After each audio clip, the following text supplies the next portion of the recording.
Let's be positive. It's time to be positive and happy. Come on. Smile. That's it. Go on. You know you love it. You know you want it. Come on. Let's be positive. Just stop right there. No negativity. Let's be positive. LBP. Let's be positive. Let's be positive. Let's be positive with the league to start with, mate. We were texting during yesterday's match. Our Doggies, Matt, off the bottom of the table, cock-a-doodle-doo. I don't know how it even happened, Marty, but going in as the wooden spooners, it felt pretty comfortable being there. But to win in the dying seconds, really, 2018 over the Titans, I mean, it just lifted my weekend. I'd had a reasonably good weekend anyway. But a Sunday night win like that, when I expected zero, more than I could have ever hoped for. So we're clear of the bottom of the table. The two teams below us are rubbish. Can we hang on? Look, I keep telling myself, we're only a couple of games out of the 8. Well, that's the bloody truth, mate. I mean, look, and I've been saying it all show. Look, in terms of this competition, you look at it compared to every other competition in the world. You look at the EPL, you look at MLB, you look at the basketball, you look at the NFL, you look at the AFL, you look at whatever it is. This competition, where 5 or 6 teams are on 16 points, the next that make up the playoff 8 are all just a game behind. And then it's just a game or two back, and the bottom of the table are 2 or 3 wins away with half the season or more still to come. It is incredible. You try and tell me somebody that got every single match of that round right in their tipping comp, and I'll say bollocks, mate. Yeah, I don't think you could have. I mean, who would have thought the Tigers would get 66 points onto the Cowboys? Who would have thought Manly would have got up over the Raiders? 42 points they put in. And then the Rabbits, who I thought for sure would be on 18 points at the top of the table, they get beaten as well. And I said the Warriors would remain in the 8. Well, they've climbed a position with a bye to 2nd. Let's be positive, mate. You don't play and you move up a spot on the table. I'll take it every day. Oh, it's absolutely brilliant. And a big game this weekend, isn't it, with the Broncos. Just talking to Lachlan, he's not going to watch. He's not going to go. He's got to stay away. He blames himself. I said, that's the way it should be. Yep. I thought to myself, actually, we should buy him tickets and make him go if he's going to be the difference to get the Warriors up. Yeah, great idea. Look, he's 0-5 when he goes with his old man, when he goes and watches live. And I've told this story before, not that I tell stories often that I have told before, but I'll make an exception this time, Matt, that the Warriors grand final in 2002, Mike King was the jinx in those days. Every time he went, we lost. And we made him sit outside with the bus driver in the bus while we went into that. So, and yeah, we still lost. Okay, so that was the one time. That's the exception to the rule. But I'm with you with Lachlan. If every time he goes to see the Broncos and they lose, the Warriors management should be in touch with him now and hosting him in a corporate box somewhere. Welcome, Lachlan. Come in. Bring your friends. Yeah, I think if I was Cameron George, I would be personally inviting him and get him picked up in a limousine. Get him right there. Get him into the changing sheds, Martin. Do whatever you can to get him there. It's another home game for the Warriors, unbeaten at home. I see him winning this one, actually, especially if he goes. Let's be positive. Matt Gunn out of Twizel for us. And listen to the tone of your voice. Listen to the tone of my voice, because my stupid dumb team in Manchester, of course, had a win. Your mob, Liverpool, had a draw, dropped some points, and maybe one more of those miserable things called a point is enough to give us Champions League. How much of your weekend depends on this? And the problem that you have is your Bulldogs are always the last or second to last match on a Sunday night. So you just got to grip it through the whole time and sit there and wait for 80 minutes of what is normally misery and pain. Yeah, sometimes I'd prefer a Friday night game, get beaten on a Friday night, and then enjoy Saturday, Sunday. And then you get to Sunday afternoon, it's dark, it's cold by the time the game's on and playing, and you're just hoping.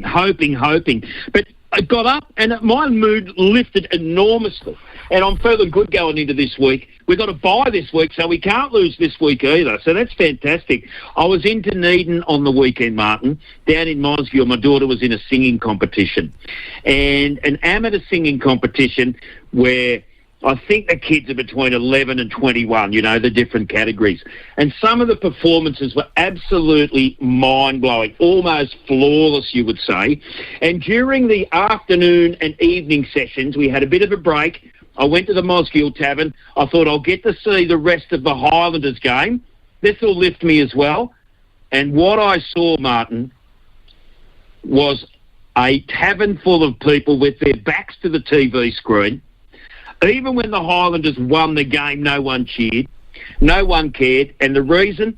Possibly the worst game of Super Rugby I've ever had to put myself through, and it was only half of it. Did you see any of it? Did you waste your time? No, I did. I started, and I was yelling. I was like you. I was just going, "What? This is meant to be professional athletes getting paid to play a sport, mate. If you turned up for work and you were that bad." If you turned up, you had no biro with you, your laptop, you'd drained a battery, you'd forgot, a change of clothes and you had a bit of BO and stuff, they'd send you home, mate. All of those guys should just be carted off that field and told, don't bother coming next week. That was rubbish. Absolute rubbish rugby. A referee who probably made it worse. But, this competition gets constantly touted as the greatest provincial franchise rugby cup of bollocks, mate. It's not. Look at the standard of it. It isn't these. Honestly, these the best rugby players in the world on show. Because if that's the case, rugby, you're in a bad place. 28 penalties, 46 missed tackles. With 46 missed tackles, only 2 tries for each team.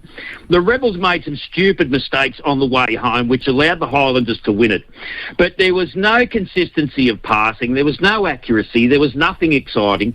There was error on error on error. There were some plays there. There might have been 3 or 4 errors in the one play. Martin, it was so bad that I wasn't surprised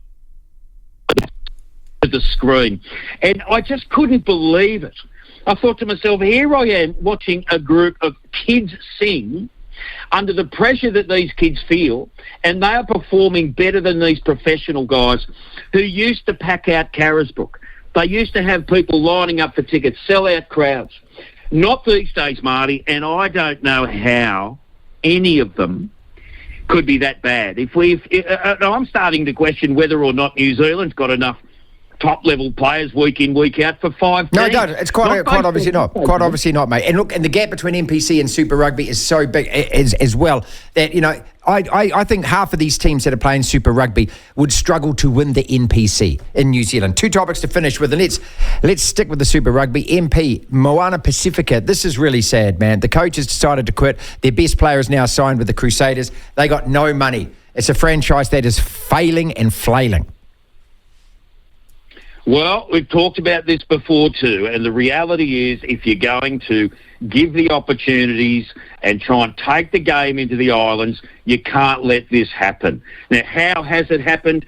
Well, the reality is that there's not enough money up there to make it work. Okay, so what's the actual answer to it?